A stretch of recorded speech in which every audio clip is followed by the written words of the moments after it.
Hello, I'm Mary, and this is The Harboring Light. I simply give a conservative perspective about the world around me. As I like to do in the beginning of the podcast, mention social media and audio platforms. Social media, I will link that in this episode of the podcast.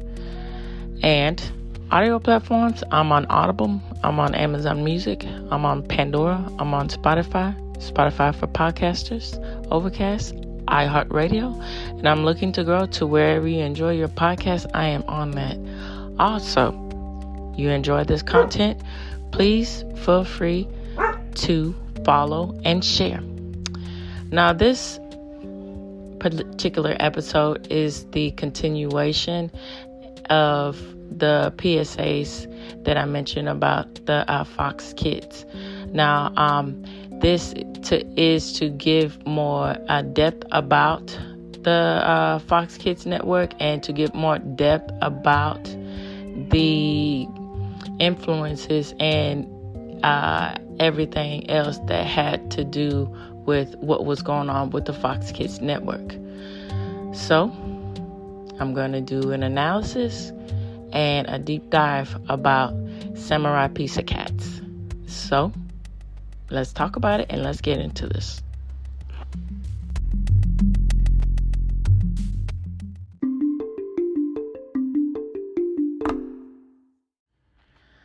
Cat Ninja Legend T.O.D.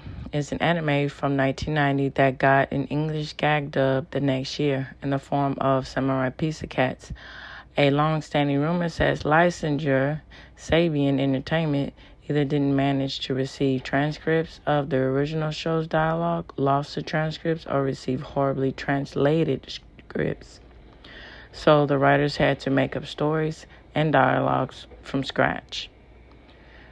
The official story is less assuming.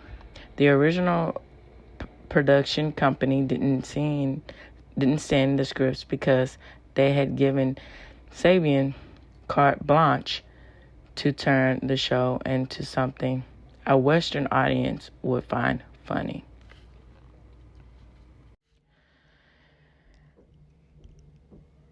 The eponymous Samurai Pizza Cats are the owners/employees of a pizza parlor, the actual Pizza Cats of the dubbed version title.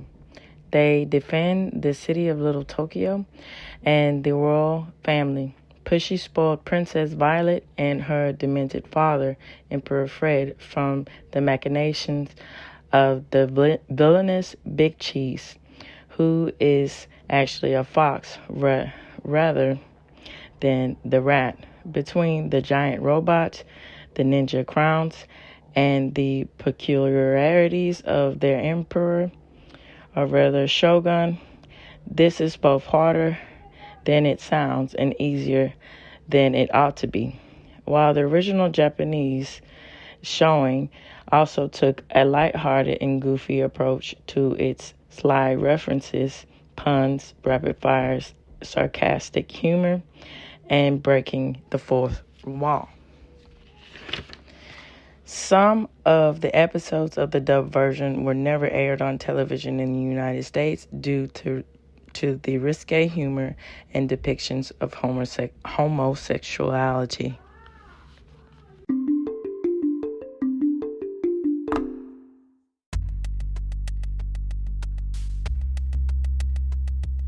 So what are my overall thoughts about Samurai Pizza Cats and its adaptation and everything that was going on with the writers and Fox Kids Network?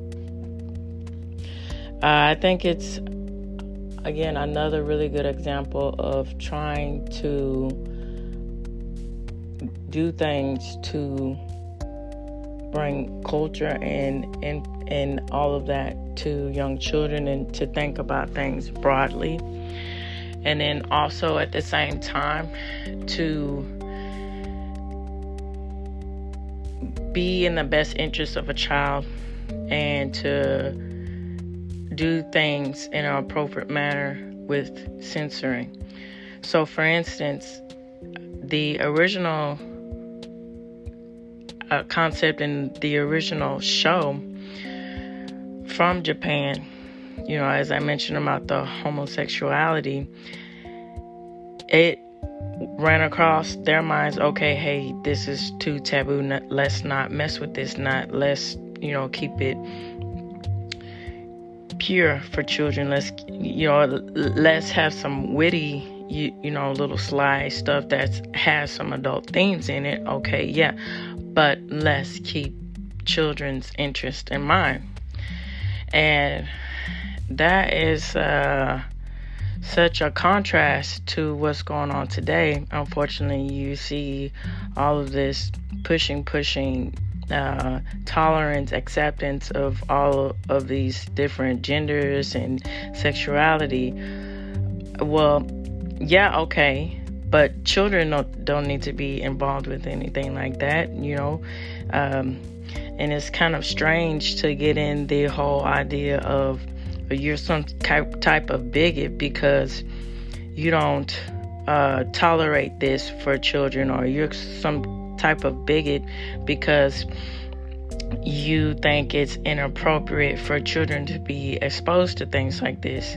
Well, yeah, it is, because you're not understanding the effects that can happen with exposing children to sexuality, and all of these things so young. And I think that all of this is getting lost. And I think, again, it's another good example of things that would go on in the 90s and previous years of trying to introduce things to children, but at the same time, make sure that they understand their audience and keep their audience in mind. And I think that's definitely something to think about. And, on the broad scheme of things, some people might perceive the things that they put in, as far as interlacing things that were deemed as more humorous for people in the West, as some people might see the humor that they put into the Samurai Cats as racist, but I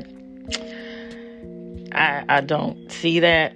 Now, I think it was just an attempt to make children understand and help children understand things, and just again knowing the audience, which is an important thing to do. Know your audience. And I think that's just something to always keep in mind. Know your audience.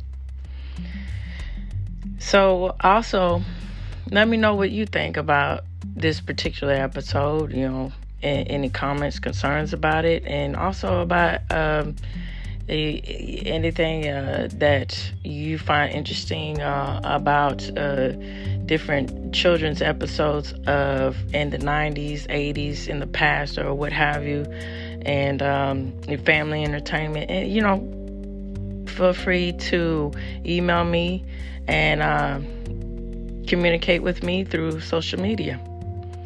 So this reaches the end of the Harboring Light.